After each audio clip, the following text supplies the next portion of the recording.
ہمارے پاس جب لوگ آتے ہیں اور وہ داخل طریقت ہوتے ہیں تو ہم جو بنیادی چیزیں ان کو بتاتے ہیں تو ان میں سے ایک چیز یہ لازمی بتاتے ہیں کہ رزق پاک نہیں ہوگا تو باطن روشن نہیں ہوگا. یہ بنیادی بات ہے.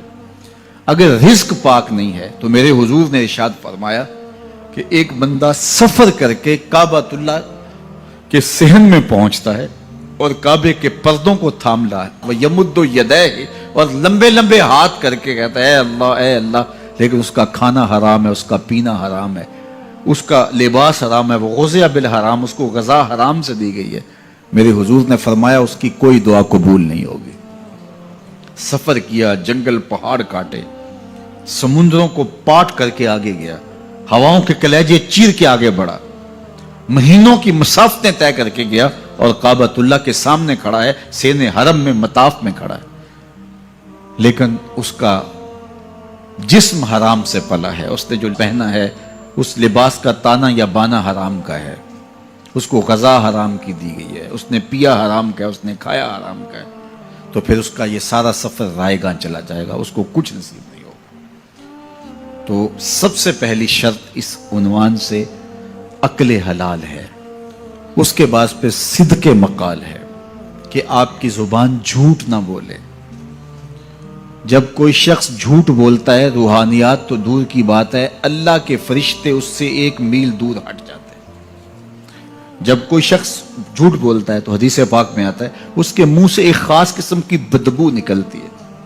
اس بدبو کو ہم نہیں سونگھ پاتے لیکن فرشتے سونگھ لیتے ہیں, چونکہ فرشتے انتہائی حساس مخلوق ہے اور وہ جھوٹ کی وجہ سے نکلنے والی بدبو کو سونگھتے ہیں. اللہ نے حضرت امام اعظم امام ابو حنیفہ رضی اللہ تعالیٰ عنہ کو یہ بصیرت عطا کی تھی اور یہ باطنی نظر بخشی تھی کہ جب کوئی شخص وضو کرتا تھا تو اس کے وضو کے پانی سے پہچان لیتے تھے کہ یہ کس گناہ کا مجرم ہے.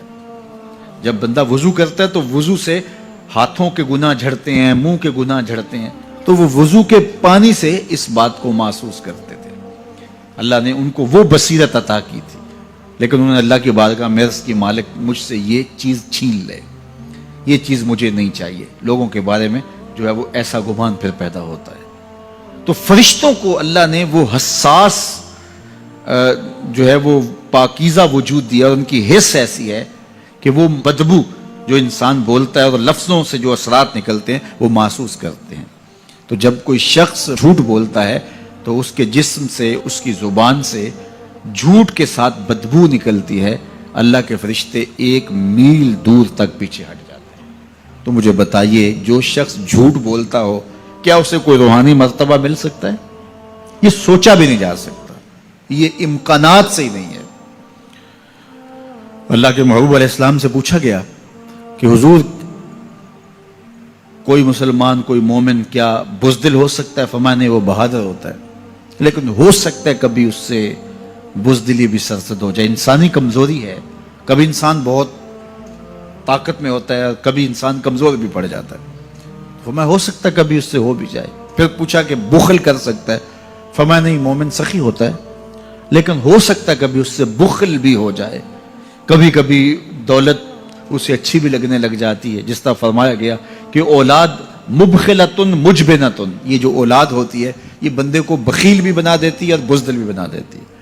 جب اولاد نہیں ہوتی تو بندہ سخی بھی ہوتا ہے اور بندہ جو ہے وہ مشکل حالات میں بھی کود جاتا ہے, لیکن جب اولاد ہوتی ہے تو پھر مشکل حالات میں کودنے سے پہلے سوچتا ہے میرے بچے ہیں یتیم ہو جائیں گے. اس کو یہ خیال آتا ہے, پہلے ایسے مال لٹاتا ہے لیکن اولاد ہو جائے تو پھر وہ اولاد کا سوچتا ہے کہ ان کے لیے کچھ میں جمع کر لوں. تو اولاد فرمایا میرے حضور نے کہ مبخلہ و مجبنہ, یہ بخیل بھی کر دیتی ہے اور یہ کمزور اور بزدل بھی بنا دیتی ہے. تو مومن ہوتا بہادر ہے لیکن ہو سکتا ہے کبھی اس سے بزدلی بھی ہو جائے. مومن سخی ہوتا ہے لیکن کبھی ہو سکتا ہے اس سے بخل بھی ہو جائے. لیکن تیسرا سوال حضور سے پوچھا گیا کہ مومن جھوٹا ہو سکتا ہے؟ تو اس پہ 2 ٹوک کہا, نہیں جھوٹا نہیں ہو سکتا. یہ نہیں ہو سکتا کہ مومن ہو اور جھوٹا ہو, وہ سچ بولنے والا ہوگا. تو عقل حلال اور صدق مقال, یہ 2 خوبیاں جو ہیں یہ اہل اللہ کا طرائے امتیاز ہے اور یہ مجھے اور آپ کو اختیار کرنی چاہیے.